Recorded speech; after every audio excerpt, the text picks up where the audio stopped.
네, 7월 7일 목요일 캐프뉴스입니다. 캐프뉴스를 매일 시청해주시는 한인 예청자 여러분 안녕하십니까? 오늘도 다양하고 유익한 소식들로 여러분과 함께 하겠습니다. 한인타운 유명 식당에 칼든 귀한이 침입해 한인 식당 업주를 위협하다 경찰에 체포되는 사건이 발생했습니다. 한인타운 로데오몰 식당에서 화재가 발생했습니다. 직원이 가스불을 끄지 않고 퇴근하는 바람에 불이 났다고 합니다. 미국 부모에게 입양되고서도 시민권을 받지 못해 무국적 신분으로 고통을 받고 있는 한인 입양인들을 구제하는 법안이 상원에 계류 중입니다. 이 법안 통과를 촉구하는 캠페인이 내일 열립니다. 시민권이 없는 한인 입양인이 무려 2만 명에 달합니다. 캘리포니아 밴더버그 우주군 기지에서 어젯밤 발사된 신형 ICBM이 발사 직후 폭발했습니다. LA에서 총기 소지 허가 신청이 크게 증가하고 있습니다.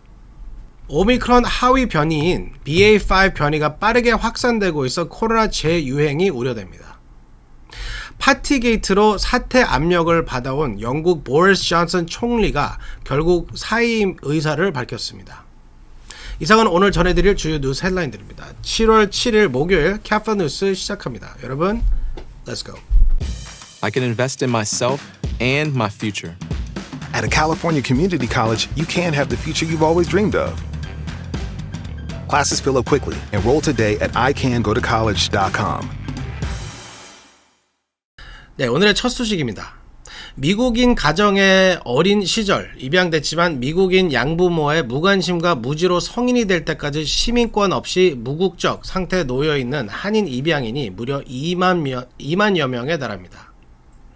이들을 구제하기 위한 법안이 지난 2월 하원을 통과했지만 상원에서는 아직 감감무소식입니다.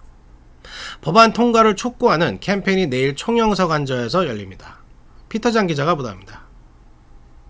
미국에 입양되고도 시민권이 없어 고통받고 있는 한인 입양인 2만 명을 구제하는 입양인 시민권 법안 Adopted Citizenship Act ACA 상원 통과를 위해 한인 단체들이 힘을 모으고 있습니다.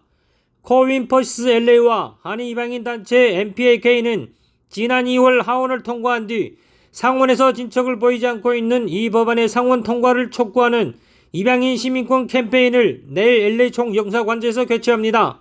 이날 캠페인 행사에는 한인 입양인과 가족을 포함한 한인단체 주요 인사 112여 명이 참석해 시민권 미취득 입양인이 겪은 어려움을 소개하고 법안 제정 필요성을 호소할 예정입니다. 미국에 입양되고도 시민권을 받지 못한 입양인을 구제하기 위한 법안, 입양인 시민권 법안 ACA는 지난 2월 미국 경쟁법안 더 아메리카 컨피스 액트에 입양인 시민권 획득을 돕는 조항으로 포함되어 연방 하원을 통과했습니다. 그러나 법안은 아직 상원에 계류 중인 상태여서 이번 입양인법 캠페인은 ACA 법안이 상원에서도 통과될 수 있도록 분위기 조정을 위한 것입니다. 이 법안이 의회 통과를 위해 연방 의원들이 법안 지지를 호소하고 있는 미주 한인 유권자 연대는 입양인 시민권 법안은 미국으로 입양되고도 시민권을 취득하지 못해 구직을 비롯한 일상에서 고통을 겪는 이들을 구제하기 위한 것이라며 이에 해당하는 4만 9천여 명의 미국 내 입양인 중 한인은 19,000명 정도라고 밝혔습니다. 미국인 부모에게 입양되고도 시민권이 없는 입양인들은 양부모가 시민권 취득 절차를 잘 몰랐거나 양부모 이혼, 파양 등의 곡절을 겪으면서 시민권 없이 살아가게 된 경우가 대부분입니다. 이 법안을 강력히 지지하고 있는 연방 하원의 애덤 스미스 의원은 아무런 잘못도 없이 시민권을 받지 못한 채 미래에 대한 불확실성 속에 살아가는 입양인들이 미국 시민으로서의 권리를 찾을 수 있게 해야 한다고 상원 통과를 촉구했습니다. 카플라 뉴스 피터장입니다. 네, 한인타운 유명 식당에 어제 칼을 든 개한이 침입해 한인 업주를 칼로 위협하는 사건이 발생했습니다. 이 개한은 식당 업주의 신고로 출동한 경찰에 체포됐습니다. 대낮에 난데없이 칼을 든 개한이 침입한 곳은 한인타운 윌셔가의 서울의 밤이라는 식당입니다. 이 식당 업주인 강원석 대표는 이 개한이 자신을 칼로 찌르겠다고 해 처음으로 생명의 위협을 느꼈다고 말했습니다. 영상 한번 보시겠습니다. 강 대표의 신고로 올림픽 경찰서 경관 6명이 신속하게 출동해 이 남성을 체포했습니다. 다행히 다친 사람은 없었습니다. 네, 한인타운 웨스턴과 로데오 갤러리아 몰의 한 한인식당에서 어제 화재가 발생했습니다. 소방차가 긴급 출동해 큰 피해는 없었지만 자칫 대형 화재가 될 뻔한 사고였습니다. 어제 오전 7시 15분께 한인타운 로데오 갤러리아 몰 밖의 한 한인식당에서 불이 나 소방차가 긴급 출동해 진화하는 소동이 벌어졌다고 한국일보가 보도했습니다. 소방국은 5일 밤 이 식당의 한 직원이 실수로 대형 찜통 냄비를 켜놓은 채 퇴근해 찜통 그릇과 음식들이 녹고 타면서 불이 붙은 것으로 보고 있습니다. 식당 내부는 연기로 그을렸고 화재 진압을 위해 출동한 소방관들이 비어있던 업소 진입을 위해 출입문을 절단하는 등 비교적 경미한 피해에 그쳤습니다. 네, LA 카운티에 새로 총기 소지 허가를 신청하는 사람들이 크게 늘고 있는 것으로 나타났습니다. 연방 대법원이 지난달 공공장소에 총기 휴대를 제한한 총기 규제법을 위헌으로 판결하면서 LA 카운티에서 권총 소지 허가 신청이 급증하고 있다고 알렉스 비아노에바 셰리프 국장이 밝혔습니다.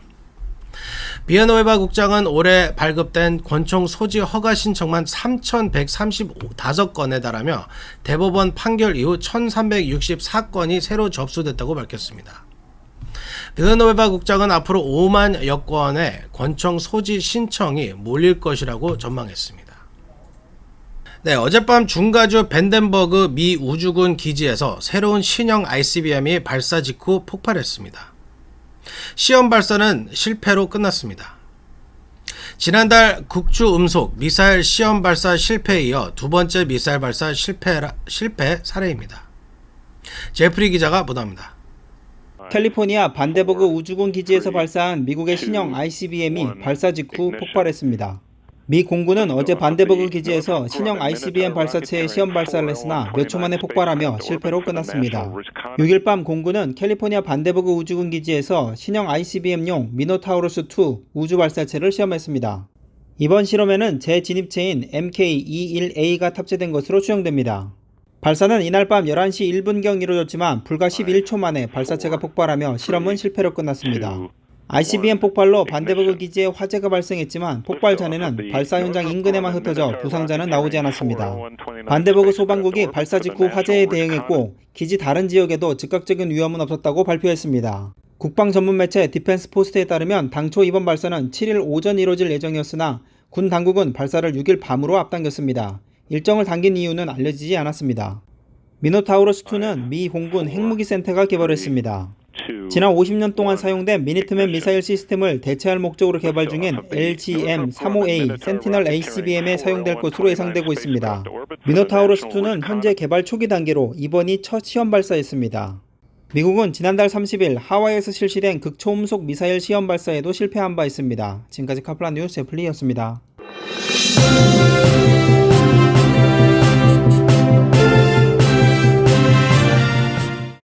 네, 오미크론의 새 하위 변이인 BA.5 변종이 급속도로 확산되고 있어 코로나 재유행 우려가 커지고 있습니다. 전문가들은 이미 재유행이 시작됐다고 진단하고 있습니다. 제니박 기자가 보도합니다. 가장 전파력이 강한 것으로 알려진 오미크론의 새 변이인 BA.5가 미국에서 새로운 코로나 확산을 물고 올 조짐을 보이고 있다고 뉴욕타임스가 오늘 보도했습니다. BA.5는 최근 일부 국가에서 코로나 재유행을 이끄는 변이로 미국에서도 신규 확진자의 50% 이상을 차지하고 있습니다. BA.5는 또 다른 오미크론의 하위 변이인 BA.4와 함께 신규 확진자와 입원 환자를 크게 증가시키고 있습니다. 수치상으로 나타나는 미국의 신규 코로나 확진자는 9만에서 11만 명 선을 오르내리며 대체로 안정적인 모습을 보이고 있습니다. 그러나 여기에는 가정용 검사 키트로 자기 진단하는 사람들이 많이 늘면서 사실은 신규 확진자의 정확한 수치를 파악하기 어려워 실제 신규 확진자는 이보다 훨씬 많을 것으로 전문가들은 주장하고 있습니다. 뉴욕타임스는 검사 검수 중 양성 판정 비율이 최근 치솟으면서 대부분의 과거 팬데믹 때보다 더 높아졌다고 지적했습니다. 코로나 입원 환자는 4월 이후로 꾸준히 증가하고 있습니다. 뉴욕타임스 자체 집계에 따르면 4월 17일 1만 4,800여 명이었던 7일간의 하루 평균 입원 환자는 지난 6일 기준 3만 4,700여 명으로 2배 이상으로 증가했습니다. 스크립스 연구소의 에릭 토플 소장은 이미 새로운 유행이 진행 중인 것으로 보고 있다. 의심의 여지가 없다면서 걱정되는 것은 이 유행이 얼마나 오래 갈 것이냐 하는 것이라고 말했습니다. 카플런 일시 전해박이었습니다. 네, 바이든 행정부가 어제 대학 학비 융자금 탕감 확대안을 발표했습니다. 여론 수렴을 거쳐 11월 확정되면 내년 7월에 시행됩니다. 피터장 기자가 보도합니다. 바이든 행정부가 대학 학자금 융자 탕감 대상을 대폭 확대합니다. 연방교육부는 6일 기존 학자금 지원 제도의 수혜자를 확대하는 방향으로 새 규정안을 발표했습니다.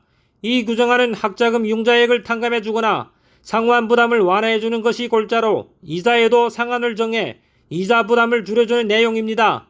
바이든 행정부는 출범 직후부터 빗발치는 학자금 융자금 탕감 요구를 받아왔습니다. 민주당 일각에서는 학자금을 융자받은 4,340만 명 중 상당수의 빚을 탕감해주는 광범위한 탕감 조치를 취해야 한다고 주장해왔습니다. 이날 교육부가 발표한 새로운 학자금 탕감 조치에는 장애인과 공공부문에서 일하는 대졸자들의 융자금을 일부 탕감하거나 채무를 완화해주는 내용이 포함됐습니다. 또 학자금을 융자받았으나 졸업도 하기 전 학교가 폐교해 학위를 받지 못한 졸업자들에 대한 융자금 탕감 조치도 들어있습니다. 앞서 바이든 행정부는 코로나 사태로 재정적 부담이 커진 상황을 고려해 학자금 대출 상환 유예 기간을 오는 8월 30일까지로 재차 연장했습니다. 교육부의 새 학자금 탕감 확대안은 오는 11월 1일 확정되며 내년 7월부터 시행됩니다. 카플런 뉴스 피터장입니다. 마약 밀반입 혐의로 러시아에서 체포된 미 여자 프로 농구 스타 브리트니 그라이너가 결국 혐의를 시인했습니다. 마리화나 오일 카트리지를 밀반입한 혐의입니다. 바이든 대통령에게 구출해 줄 것을 호소하는 서한을 보내기도 했습니다. 제니박 기자가 보도합니다. 러시아에서 마약 밀수 혐의로 체포돼 재판을 받고 있는 미 여자 프로 농구 WNBA 스타 브리트니 그라이너가 7일 2차 공판에서 결국 혐의를 인정했습니다. 리아노보스티 통신에 따르면 그라이너 선수는 이날 모스크바주 힘키시 법원에서 열릴 2차 공판 심리에서 통역을 통해 혐의를 시인했습니다. 그라이너는 서둘러 입국하느라 정신이 없었다면서 마약 물품을 들여올 의도나 범죄 의도는 없었다고 말했습니다. 올림픽 금메달 2관왕으로 오프닝 시즌 러시아팀 UMMC 에카테린 부르크에서 활동한 그라이너는 지난 2월 미국에서 2주간 휴가를 보낸 뒤 러시아에 입국하다 마약 밀반입 혐의로 모스크바 공항에서 체포됐습니다. 러시아 당국은 그의 가방에서 마리화나 추출 오일이 함유된 엑사카트리지가 나왔다고 밝혔습니다. 러시아에서 마약 밀수를 하다 적발되면 최대 10년의 징역을 받을 수 있습니다. 러시아 법원은 지난 1일 그에 대한 재판을 시작했으며 이날 2차 공판에 이어 3차 공판은 오늘 14일 열릴 예정입니다. 그라이너는 최근 자신의 구출을 호소하는 자필 편지를 바이든 대통령에게 보낸 바 있습니다. 이날 법정에 주로 미국 대사관 엘리자베트 루드 부대사는 그라이너에게 바이든 대통령의 서한을 전달했다고 밝혔습니다. 카플런 뉴스 전해박이었습니다. 네, 사퇴 압력에 시달리던 보리스 존슨 영국 총리가 오늘 사임 의사를 밝혔습니다. 파티게이트와 인플레이션으로 인기가 급락해 보수당에서도 그의 사퇴를 요구하는 목소리가 높았습니다. 제프리 기자가 보도합니다. 보리스 존스 영국 총리가 쏟아지는 사퇴 압박을 견디지 못하고 결국 사퇴 의사를 밝혔습니다. 그러나 총리 자리는 당 대회에서 후임자가 선출될 때까지 당분간 유지하게 됩니다. 존슨은 총리가 된 지 약 3년 만에 결국 불명예 낙마하게 됐습니다. 정치 이단화로 불리던 존슨 총리는 브렉시트 완수를 내걸고 총리에 올랐으나 끊이지 않는 스캔들과 무능으로 인해 인기가 추락했습니다. 브렉시트, 코로나19, 파티게이트, 신인 투표 등 숱한 위기에서 운 좋게 살아남았으나 결국은 자초한 위기를 넘지 못하고 실패한 리더로 남게 됐습니다. 스캔들과 무능 논란 때마다 위기를 빠져나왔던 존슨 총리는 지난해 말 파티게이트로 인한 야당의 파상 공세를 견디지 못했습니다. 파티게이트는 코로나 봉쇄 중 총리가 방역 규정을 어기고 총리실 직원들과 파티를 했다는 의혹으로 이 사실이 드러나자 비난 여론이 빗발쳤습니다. 특히 지난달 초 여왕 즉위 70주년 행사에서 존슨 총리 부부가 왕실 팬들의 야유를 받는 모습이 생중계된 것이 결정적이었습니다. 최근 존슨 내각 장관 44명이 줄사퇴를 하며 존슨 총리의 사퇴를 강하게 압박해 더 이상 견디기 어려운 상황이었습니다. 존슨 총리가 집권 여당인 보수당 대표직을 사퇴해 보수당은 선거를 통해 당 소속 의원들 가운데서 신임 대표를 선출하게 됩니다. 보수당 의원들은 1차로 5% 이상, 2차로 10% 이상 지지를 얻은 후보를 각각 걸러낸 다음 최하 득표자를 탈락시키면서 2명의 후보자만 남을 때까지 투표를 계속합니다. 의원들과 전국 당원들은 최종 두 후보에 대한 투표를 통해 당 대표를 선출하며 이 당 대표가 총리가 됩니다. 지금까지 카플라 뉴스 제플리였습니다.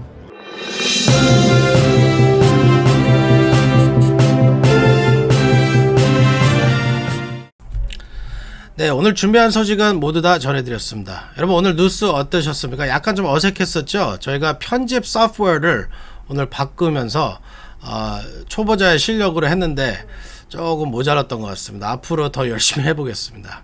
자, 7월 7일 목요일 캐플라 뉴스 마치겠습니다. 좋은 밤 되시기 바랍니다. 감사합니다.